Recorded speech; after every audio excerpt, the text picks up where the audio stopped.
कल कल बहती अविरल धारा है, यहाँ सरस्वती जमुना गंगा के अद्भुत संगम का नजारा है। संगम में डुबकी मोक्ष की झलक, जय हो महाकुंभ की, बम बम भोले।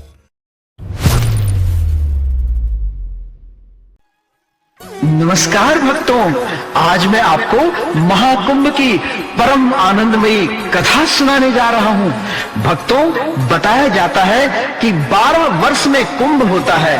4 कुंभ पृथ्वी पर और 8 कुंभ देवलोक में होते हैं। भक्तों, प्रयागराज तीर्थ संसार में सर्वश्रेष्ठ तीर्थ स्थल माना जाता है। दुनिया भर से तमाम साधु संत यहाँ आकर स्नान कर पुण्य प्राप्त करते हैं, हवन यज्ञ दान और जप करते हैं। तो आइए भक्तों, कुंभ के पावन कथा का प्रारंभ करते हैं।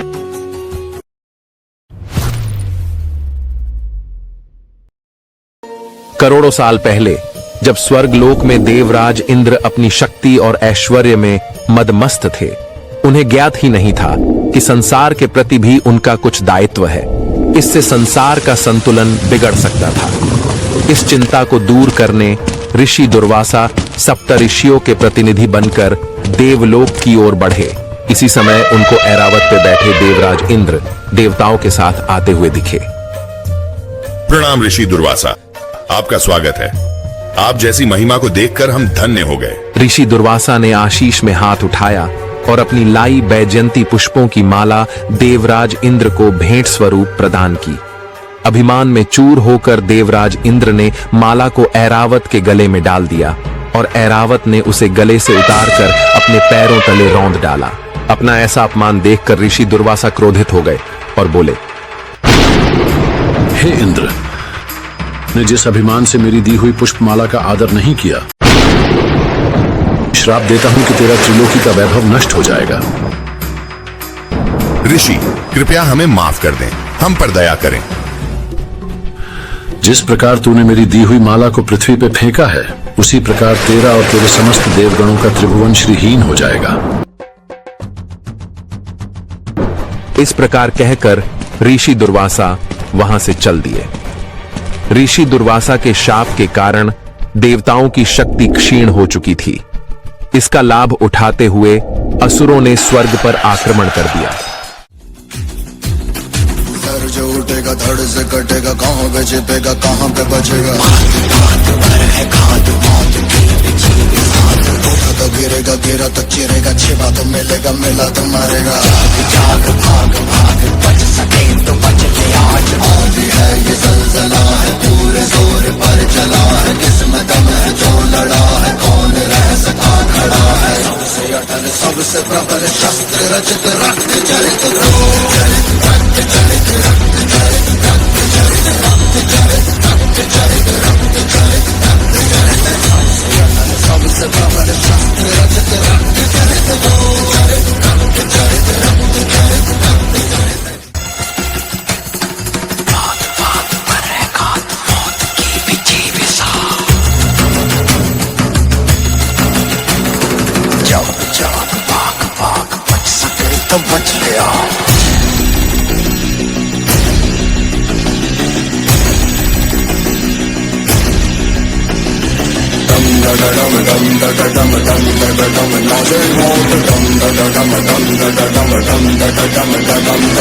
नाच नाच सारी रात, क्या पता मैं कल टूटा।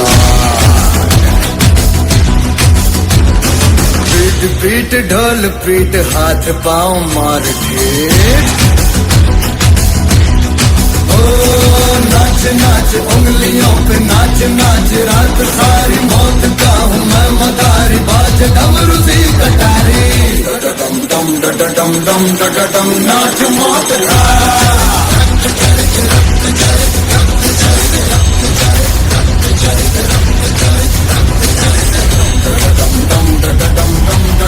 नाच मौत का।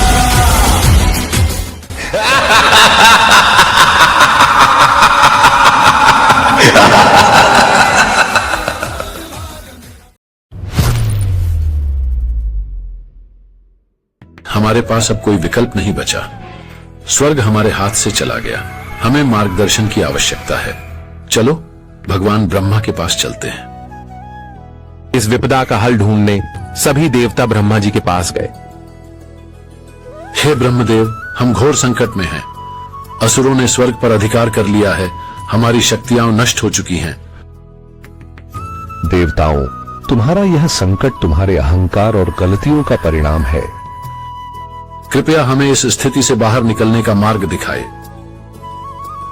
इस समस्या का समाधान केवल भगवान विष्णु के पास है। आओ हम सब मिलकर उनकी शरण में चलें।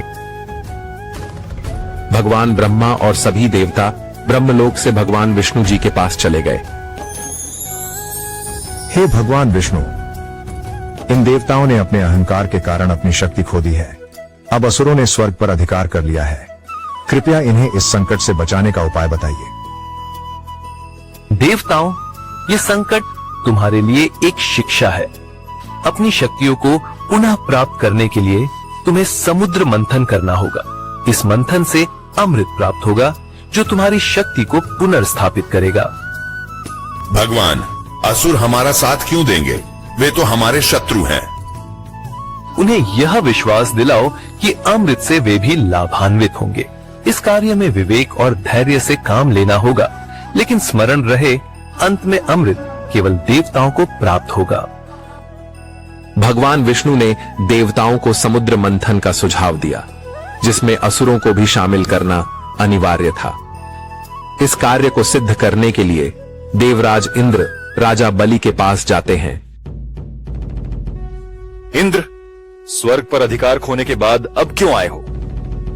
हे बलि, मैं यहाँ एक प्रस्ताव लेकर आया हूँ। यह प्रस्ताव न केवल देवताओं के लिए बल्कि असुरों के लिए भी लाभकारी है।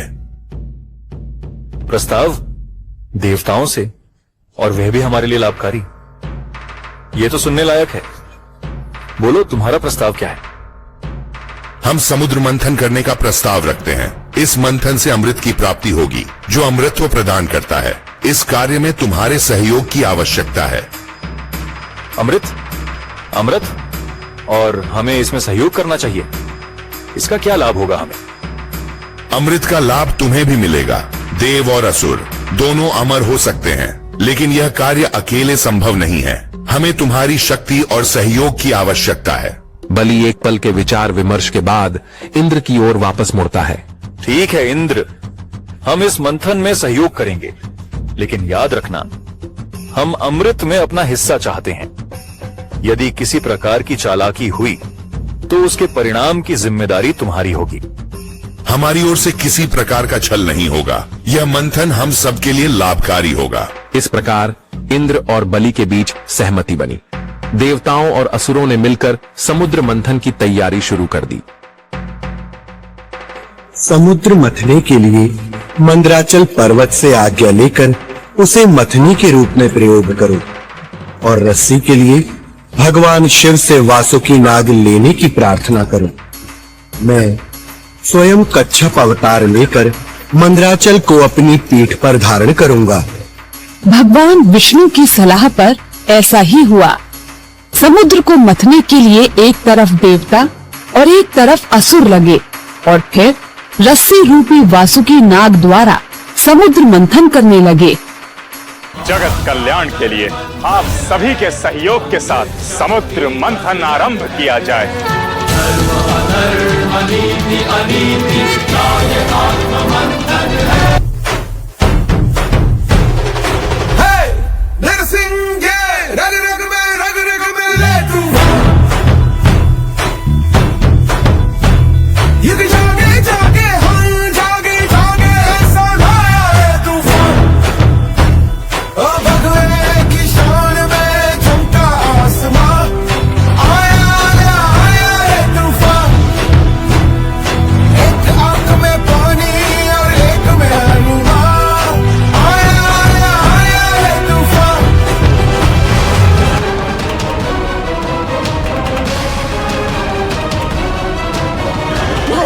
आपने तो कहा था कि मंथन से अमृत निकलेगा, परंतु ये तो मेरे पुत्रों को जीवन के स्थान में मृत्यु दे रहा है। उत्तर दीजिए नारायण, क्या है ये? जिसका कोई हल नहीं, वो हलाहल विष है ये। सृष्टि के संतुलन के लिए जगत कल्याण के लिए, तीनों लोकों में जीवन के लिए पी जाऊंगा इस हलाहल की एक एक बूंद।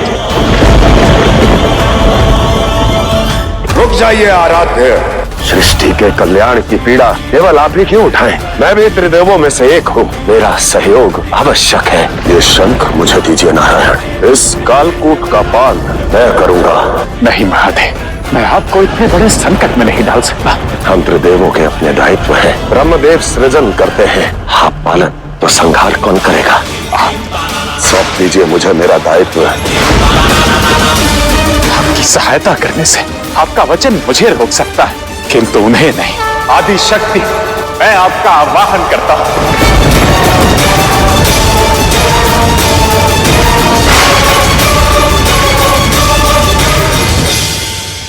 प्रेम के अमृत स्पर्श ने हलाहल के विष को महादेव की कंठ में ही रोक दिया।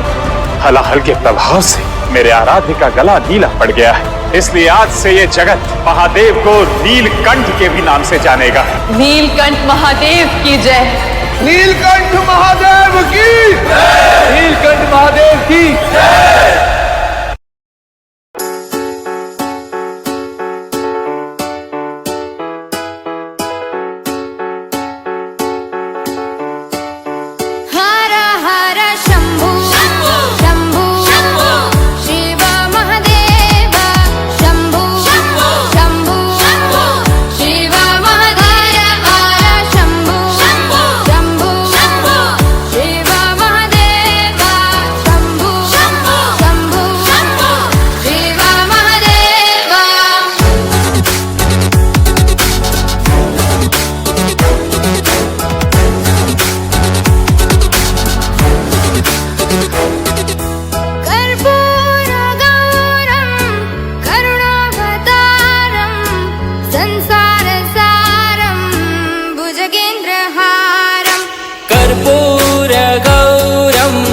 करुणावतारं संसारसारं भुजगेन्द्रहारं सदा वसन्तं हृदयारविन्दे भवं भवानी सहितं नमामि।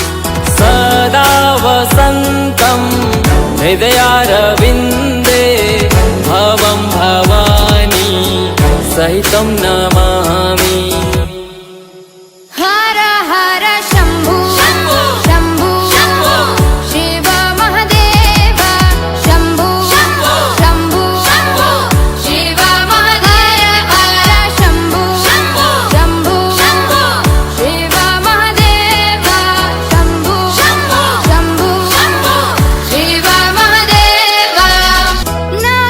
नागेन्द्रहाराय त्रिलोचनाय भस्मांगरागाय महेश्वराय नागेन्द्रहाराय त्रिलोचनाय भस्मांगरागाय महेश्वराय नित्याय शुद्धाय दिगंबराय तस्मै नकाराय नमः शिवाय। नित्याय शुद्धाय दिगंबराय तस्मै नकाराय नमः शिवाय।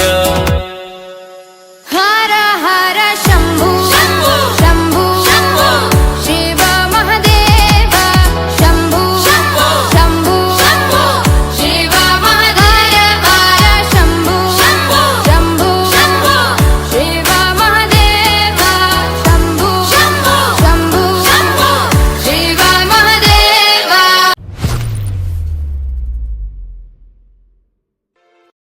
पुनः समुद्र मंथन आरंभ कीजिए।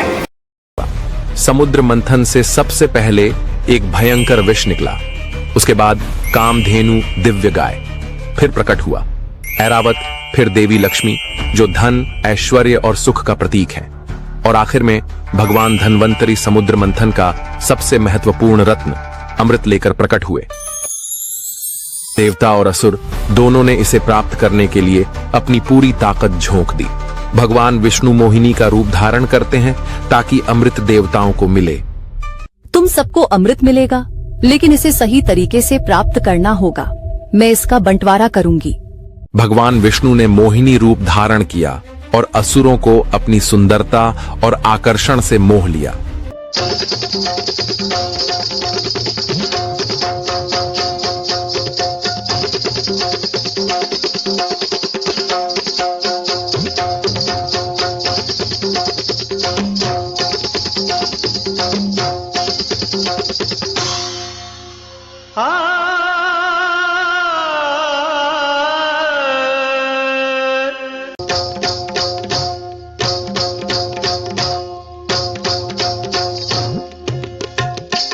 देखो आज लियो हरि रूप मोहनिया, आज लियो हरि रूप मोहनिया, जो इस जग को नाच नचाए, जो इस जग को नाच नचाए। देखो उस नटवर ने बांधी पैंजनिया, जनक जनन चुमक छनन, जनक जनन चुमक छनन। देखो आज लियो हरि रूप मोहनिया।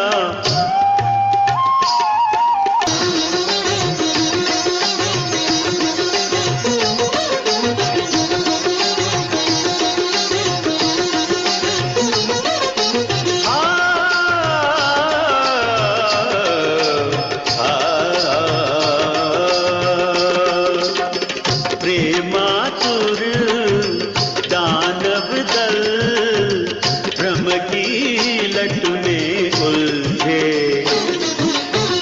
वश में कर दैत्यों को मन ही मन प्रभु हर्षे। यौवन की ज्वाला है, चितवन की हाला है, हर मन मत वाला है, कुछ होने वाला है। देखो सबको छकावत माया हिरनिया, सबको छकावत माया हिरनिया, जो इस जग को नाच नचाए, जो इस जग को नाच नचाए। देखो उस नटवर ने बांधी पैंजनिया, आज लियो हरि रूप मोहनिया, आज लियो हरि रूप मोहनिया।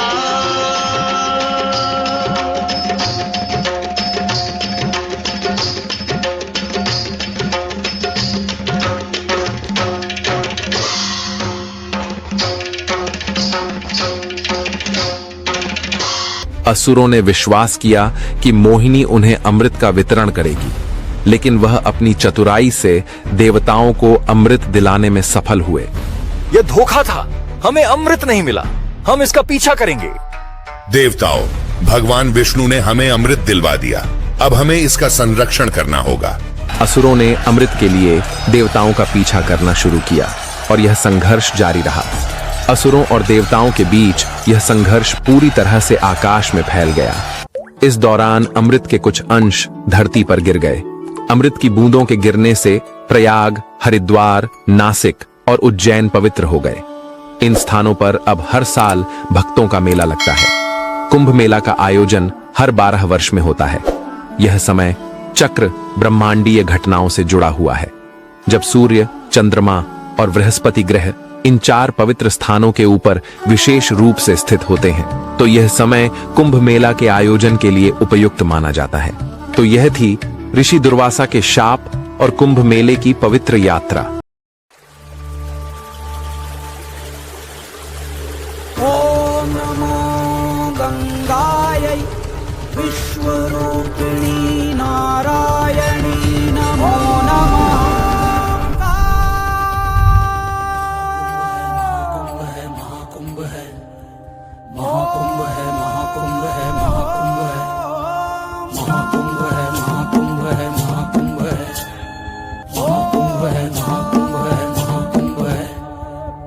कण शिव शिव शंभु शंभु है महाकुंभ है महाकुंभ है महाकुंभ है महाकुंभ है धाम त्रिवेणी शंभु शंभु है महाकुंभ है महाकुंभ है महाकुंभ है महाकुंभ है महाकुंभ है महाकुंभ है महाकुंभ है महाकुंभ है महाकुंभ है महाकुंभ है महाकुंभ है कण कण शिव शिव शंभु शंभु है महाकुंभ है धाम त्रिवेणी शंभु शंभु है महाकुंभ है